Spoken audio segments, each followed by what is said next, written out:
எங்க போனாலும் சமணங்கால் பொசிஷன். என்னமோ காலை கீழே தொங்க போட்டு உட்கார்ந்தா யாராவது காலை திருடிட்டு போயிடுற மாதிரி சமணங்கால் பொசிஷன்ல உட்கார்றது. கீழே உட்கார்ந்தாலும் சமணங்கால், சேர்ல உட்கார்ந்தாலும் சமணங்கால், எங்கேயாவது பறையில உட்கார்ந்தாலும் சமணங்கால். அந்த மாதிரி இந்த தாமரைப்பூ பொசிஷன்ல உட்கார்றாங்கன்னா அந்த ஃப்ரெண்டுக்கு அனுப்பி இந்த டெஸ்ட்டை மறக்காம பண்ண சொல்லுங்க. இந்த டெஸ்ட்டுக்கு பேரு தான் டங் கண்ட்ரோல் டெஸ்ட். சோ இந்த மாதிரி நேரா சமணங்கால் போட்டு உட்கார்ந்துட்டு முன்னாடி ஒரு 2 செகண்ட்ஸும் அண்ட் சைடுல ஒரு 2 செகண்ட்ஸும் அண்ட் பின்னாடி ஒரு 2 செகண்ட்ஸும் போக போறீங்க.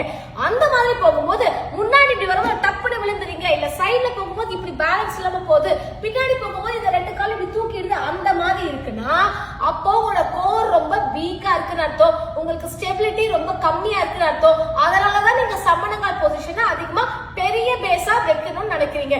சோ அதுக்கு இந்த எக்ஸசைஸ் எல்லாமே சேவ் பண்ணிட்டு ட்ரை பண்ணுங்க. முக்கியமா நீங்க பாஸா ஃபெயிலான்னு சொல்லிட்டு கீழே கமெண்ட்ல சொல்லுங்க. First exercise abdominal bracing. So இந்த மாதிரி ஃபிளாட்டா படுத்துட்டு ரெண்டு முட்டியுமே பெண்ட் பண்ணிட்டு உங்க லோவர் அப்டமனை டைட்டன் பண்ற மாதிரி, டக் இன் பண்ற மாதிரி உள்ள ஒரு 3 to 5 செகண்ட்ஸ் ஹோல்ட் பண்ணிட்டு 3 டைம்ஸ் ரிப்பீட் பண்ண போறீங்க.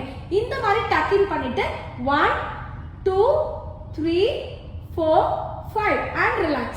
And second exercise pelvic tilts. So இந்த மாதிரி அதே flat positionல படுத்துட்டு ரெண்டு முட்டியும் பெண்ட் பண்ணிட்டு உங்களோட pelvis பின்னாடி ஃப்ளோர்ல இந்த மாதிரி அழுத்தம் கொடுக்கிற மாதிரி ஒரு 5 to 10 seconds ஹோல்ட் பண்ணிட்டு 3 டைம்ஸ் நீங்க ரிப்பீட் பண்ண போறீங்க.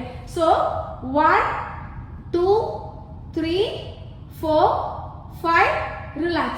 Third exercise sitting upright posture. So இந்த மாதிரி உட்கார்ந்துட்டு உங்களோட ஹேண்ட்ஸ் எல்லாமே ஃப்ரீ அண்ட் ஃபீட்டுமே ஃபிளாட்டா கீழே தரையில படுற மாதிரி வச்சுட்டு ஒரு 20 to 30 செகண்ட்ஸ் இந்த பொசிஷனை மெயின்டைன் பண்ணிட்டு ஒரு நார்மல் பிரீதிங்ல அதுக்கப்புறம் ரிலாக்ஸ் பண்ணுங்க.